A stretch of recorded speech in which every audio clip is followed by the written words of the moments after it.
결론적으로 말씀드리면 보험 상품에 따라서는 충분히 암 진단금 인정 가능하다.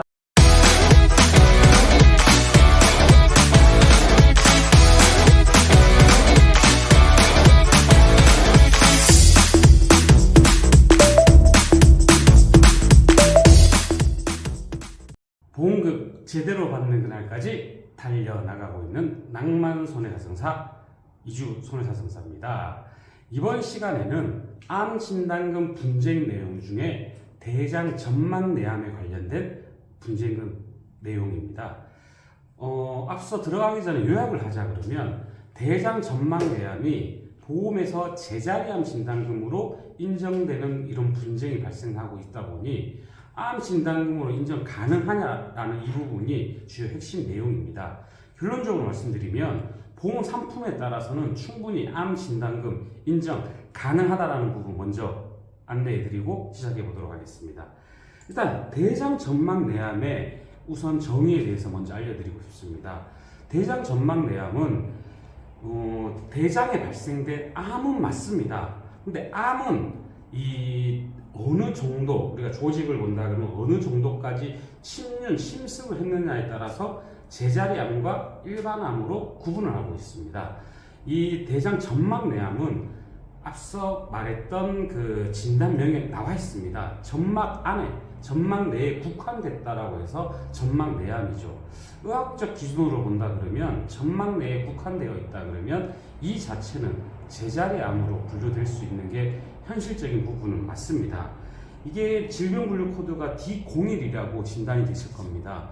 이 진단 자체가 제자리암 분류 진단 코드고 또는 이제 악성암으로 진단 분류가 됐다 하더라도 조직검사상 점막 내의 암이라고 분류되었다 그러면 당연히 제자리암으로 분류가 될 수밖에 없는 경우죠. 그렇다면 이제 보험에서는 어떻게 적용될 수 있는지 이게 의문이 될 수 있을 겁니다. 조직검사 결과지에 점막 내암이라고 나와 있는 거는 이 조직검사 결과 내용, 여기 나와 있는 내용을 참조해 주시면 이 점막 내암이 맞다 아니다라는 걸 충분히 구분해 볼 수 있습니다.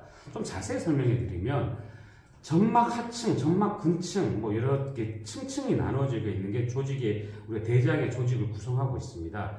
이 조직 자체에 암이 발생돼서 점막 하층을 뚫고 점막 근층까지 침범을 했다 그러면 충분히 암으로 볼 수 있지만 점막 내에 점막 하층까지만 국한되어 있다 그러면 점막 내암이라고 해서 이 자체를 제자리암으로 분류될 수 있는 경우죠. 그렇다 그러면 조직검사상 이렇게 구분을 하는 이유는 당연히 일반암과 이 DP를 먼저 책정을 해서 당연히 이거 자체에 대해서는 제자리암으로 분류하기 위해서 이렇게 확인됐다라고 보시면 될 겁니다. 질병분류 코드 앞서 말했던 것처럼 이 악성암의 분류 코드는 C18 또는 C20입니다. 부위에 따라서 뭐 직장에서 발생되느냐 결장에서 발생되느냐에 따라 달라지지만 제자리암 분류 코드는 D016 분류가 되어 있죠. 이렇게 구분하는 이유는 암 진단금도 이렇게 구분이 되어 있습니다. C18 또는 C20으로 진단받으면 암 진단금이 인정이 되신다. D01로 분류되면 제자리암 분류되어진다. 앞서 봤듯이 조직검사 결과를 바탕으로 하기 때문에 아무리 이런 코드가 나와도 조직검사상 제자리암이면 또 D01로 분류가 됩니다. 현실적인 부분입니다. 현실적으로 제자리암으로 인정되는 조직검사의 점막내암이라 나오면 질병분류 코드와 무관하게 또는 제자리암 소액으로 분류가 될 수밖에 없는 경우죠. 그렇다면 이게 이 진단 자체가 암 진단이 이제 가능하냐? 가능하다라는 내용을 꼭 말씀을 드리고 싶습니다. 점막내암으로 진단받았다 하더라도 보험 상품에 따라서는 점막내암이 구분되어 있지 않는 상품이라면 일반암과 제자리암만 구분되어 있다 그러면 제자리암 쪽이 아닌 일반암으로 인정 가능하다라는 내용 설명해 드리고 싶습니다. 실제 사례를 한번 살펴보면서 자세히 한번 알려보도록 하겠습니다. 이 진단서 자체를 보시게 되면 대장의 제자리암 D01로 진단받은 내용을 확인될 수가 있죠. 의뢰자분께서는 이렇게 진단서상 진단을 받고 청구를 했더니 제자리암 진단금 바로 지급이 됐습니다. 당연히 진단서 기준으로 확인이 되는 경우죠. 조직검사 결과에서 앞서 봤던 것처럼 이렇게 점막내암으로 분류가 됐기 때문에 앞서 봤던 진단서 이렇게 진단이 되신 겁니다. 이렇게 진단서와 조직검사를 첨부하면 약관기준상 제자리암, 소액암으로 인정이 돼서 암 진단금의 10 내지 20%만 인정이 될 수밖에 없는 경우죠. 의뢰자분도 그렇게 진단이 돼서 저희 쪽에 정식 의뢰가 들어와서 대장 점막 내암도 일반암으로 받을 수 있다라는 근거 확보했습니다. 판례 기준 적용부터 조직검사 결과를 바탕으로 진단 자체 코드가 해당 약관에 어떻게 부합되는지를 다 입증해서 손해사정사라는 내용에 근거하에 보험사에 작성하고 제출해서 의견 진술을 하는 과정을 거쳤습니다. 손해사정사 자체가 그런 과정을 거칩니다. 의학적인 분쟁을 확인하고 약관의 분쟁 내용을 확인해서 최종적으로 어떤 의견을 진술할 수 있느냐, 당연히 일반암 진단금 해당된다라는 의견으로 정리해서 제출하였고 최종적으로 암 진단금 인정됐던 사례입니다.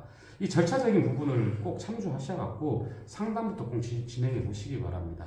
대장 점막 내암은 제자리암 진단으로 분류되는 게 현실적인 부분은 맞습니다. 질병 분류 코드 D01이라는 분류로 진단이 되는 것도 당연하고, 하지만 충분히 암 진단금으로 인정 가능한 부분도 있으니 이 영상을 참조해 보시라는 말씀을 드립니다.